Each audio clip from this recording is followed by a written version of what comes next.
Hello and welcome to Follow the Money. I'm Robert Tan, and here we uncover the stories and strategies of how money really moves. Today we're talking about a powerful currency that doesn't show up on a balance sheet, trust. And joining us this afternoon is Ms. Malyn Molina, President and COO of EON Group, to unpack how reputation and credibility are reshaping the business game. Good afternoon, Malyn. Welcome to the show. Thanks for joining us. Thank you for having me. Okay, let's start with this, Malyn. In business terms, how do you define trust today? Well, if I make it more, more plain language, you have to be known, you have to be good, you have to be consistent. But we look at it from a framework of academia, then you have to be competent, well-intentioned, and open to ideas. And those are the foundations that you needed to be able to build trust. So competence trust, integrity trust, benevolence trust. We see that lacking today. Well, we see institutions trying hard to build on it. Now, if you look at it in currency terms, can you actually measure trust in pesos and centavos? Yes, definitely. Unlike before, where people will say, or at least CEOs will think that what is reputation, what is trust? What I worry when I look at my business is that what is my competition doing? How is my values, is my product being competitive? But right now it's in the top, agenda of every CEO, because a least trusted organization, when they get into crisis, they don't recover quickly. So you can see it in their share prices, in their stocks. And also, when you look at valuation, if you're trusted, then more investors would likely want to see you succeed, correct? So it's like the foreign exchange. So Yes. credibility, integrity, you really have to build the currency to make it stronger. Definitely. Now, what made you shift EON from PR to a full-blown consultancy? What kind of innovations did you do? Well, it's not just innovations, but really a mindset. We believe that communication requires a seat on the big boys table, right? Communication right now is seen as a management strategy. It's an asset and currency of the organization. For you, communication needs to be something in the center of things, because in a hyper-transparency world, you need to communicate. And to be able to communicate that helps the business, we need to understand how the business works. That's why we go into advisory and consultancy. How timely is it today when people are now clamoring for trust and transparency? Very much so, because for us, trust building is beyond reputation management. Trust building means risk mitigation, valuation creation. And for us, without trust, society is not accountable. So for us, a high trust society is a highly functional society. Now, today, who do the Filipinos trust more? Corporations, media, influencers, government? Well, actually, depends always on the situation, right? I mean, for Filipinos, they trust corporations because it's their employer. They recognize corporations because they believe government cannot do it alone. Business has to partner with government. When they look at information, they trust legacy media. But they also know that they look into influencers because of convenience and access. So in this AI world, legacy media plays a role, because definitely when you look at search, what you get to read are information that is being written by credible and trusted voices. Now, in the age of fast-moving technology, how has PR changed, let's say 10 years ago, 15 years ago to today? Well, for us, the fundamentals are still there. It's storytelling. It's being basically truthful and sharing the information. What has changed is the platform, the format, because how people consume information is different now. Maybe before we like long form reading, but now it's a 10-second video. Yeah. That is still PR or communication. You still need to share information because knowledge is power and storytelling matters. And that's what's core to the work that we do. But has it been more complicated with technology, with the advent of social media in terms of public relations? Unlike before, it was very traditional. You'd see it in the newspapers, you'd see it on TV ads. Now it's everywhere. Yes, definitely. But if you look at it on a more positive side, it just means that reaching the customers is democratized, right? There's no one key source of information. So you need to understand where they consume the information at during what time. So it's really just understanding how you can rise above the noise, hopefully contribute on correcting information, addressing disinformation or misinformation. There's a lot of saturation, and this day and age, it really is attention deficit. So we needed to get that attention well, but we can see it also with the younger generation where they really are taking a pause. Attention has been decreasing, right? Because of everything's on demand now. The younger generation can get information right away. But again, in terms of PR, in terms of battling what we call now fake news around social media, how has PR, has it played an important part in trying to fix that problem today? Well, for us, we believe that this is our time to shine again, right? I mean, as I've said, AI-enabled search, you cannot buy attention anymore. You cannot buy the keywords so that when you put it in your organization, when you search your organization, everything that you wanted to push is what's gonna come in. Right now, you can look at it on which influencer, opinion leaders are talking about you. And that's our role. That's communications role. In the past, when you say PR, not really everyone uses it. It's only a particular kind of corporation who does really a kind of awareness. But have you seen a difference today? Is PR really needed now more than ever, not only by corporations, but by individuals, let's say influencers, and on a bigger scope?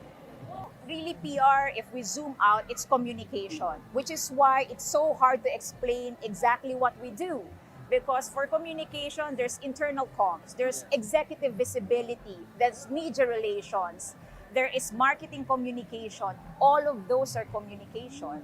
So it really just depends. If your product comms, then you know how to push your product. What are, the value proposition? If you look at it from a corporate affairs, what is your shared value that you wanted to communicate? So yeah. With all this information out there, how do you, let's say, fix the noise that you see and what's reality on the ground? Well, when we look at the Philippine Trust Study, we have seen that if you ask Filipinos, they trust legacy titles. And yet, some of our journalist friends, editors are going to say, oh, why is our our newsroom shrinking? Because social media is just convenience.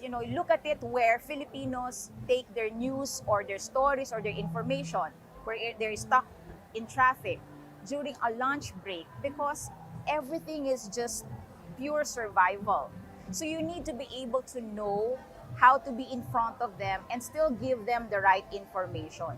How do we take it back to where it was before, where credibility, integrity was at the forefront?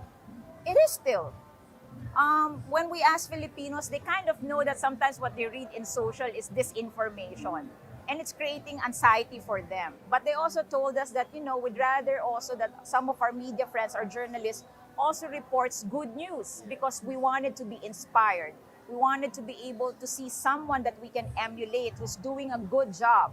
So I think credibility, integrity has always been there for the Filipinos. It's just that it's a survival mode for us for now. And do you see the vetting or the validating part getting more and more, not really, as you say, complicated, but harder to do? Yes, that's why I think media literacy, digital literacy, and information hygiene is something that we need to teach Filipinos. But we're seeing a difference now. They're checking multiple sources before they believe information. Now, when we talk about crisis, what hurts more, silence or oversharing? Silence. Because if you don't talk, someone else will fill that vacuum. So at least if you speak, then that's transparency. You control your narrative, you correct information, and you share things that you would want the public to know about the organization. How do you teach someone for not oversharing as well, on the flip side? Well, it depends on what we feel like is oversharing, right? Because we've seen that Filipinos know that nothing, no organization, no leader, no individual is perfect. What they wanted is for you to explain what went wrong and what you're gonna do. So I'm not sure if it's an oversharing perspective, as long as what you're sharing means something to the impacted. Maybe just a balance, know when not to talk and know when to share. I think the oversharing is if there's no relevance or resonance to the information you're sharing. You're simply speaking for the sake of speaking. The right information sharing during crisis is critical because what you wanted for those involved to know is that take down the notch on the anxiety, the unknown, because that's what fuels crisis. Do you think oversharing, that's where the noise comes in and that's where the ramblings come in, and sometimes there's that doon nagkakaroon ng miscommunication? Well, malay mo, sometimes maybe it's a strategy, di ba? Maybe. Okay. The flip side. Okay.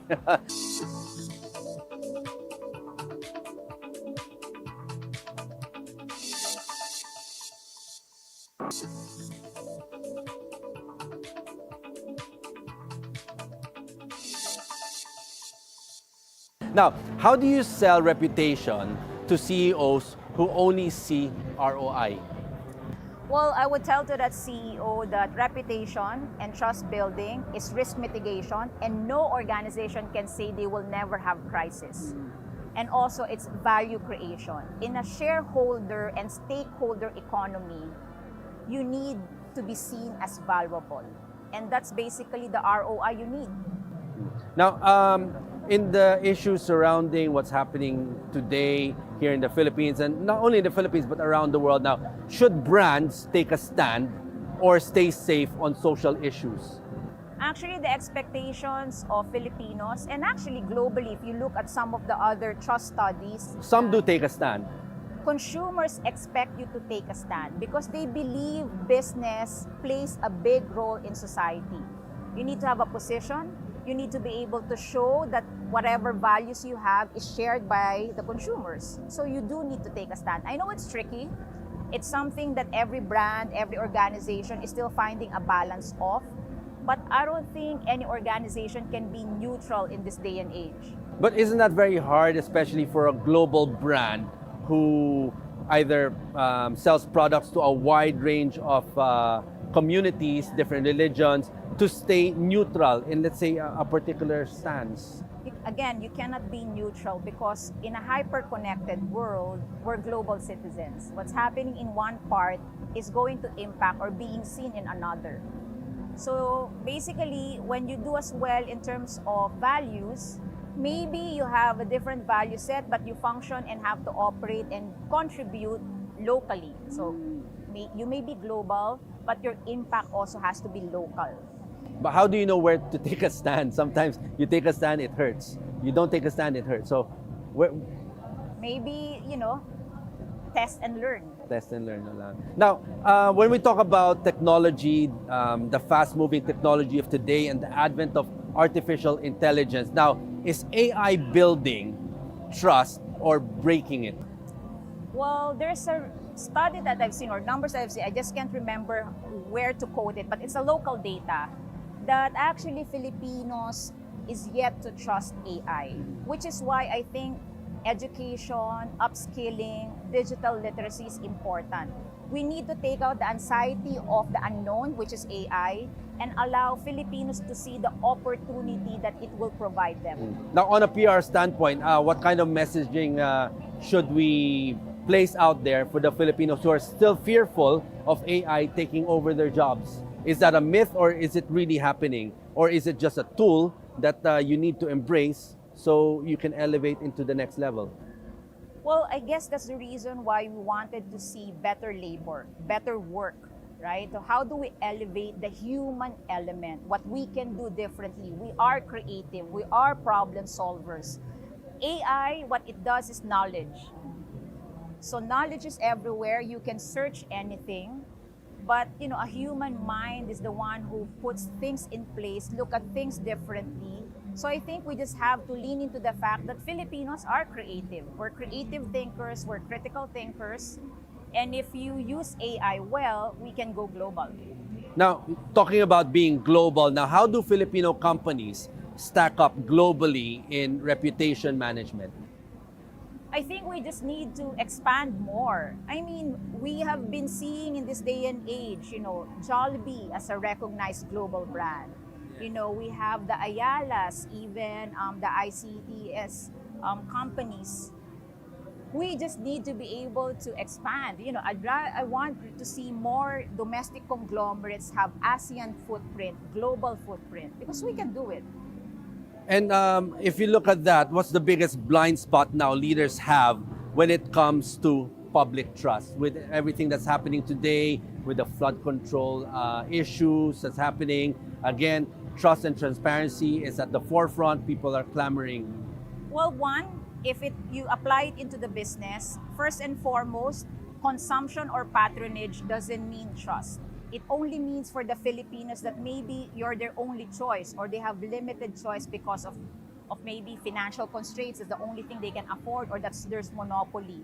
If we zoom out, then the blind spot on trust is that public trust is there needs to be transparency. And the perspective of the Philippines is that it's respect. You tell me what's happening, and you tell me that you will be accountable for it. Now, as a woman in power, how do you lead in an influence-driven world? We believe, especially in EON and myself as well, about being equitable. Because being equitable means access for everyone, societal good. Whatever's good for the business has to be good for the bigger community. Now, if trust is the new currency of today, what's next after trust? It will remain to be the primary currency. As I've shared, trust is risk mitigation. Trust is valuation creation.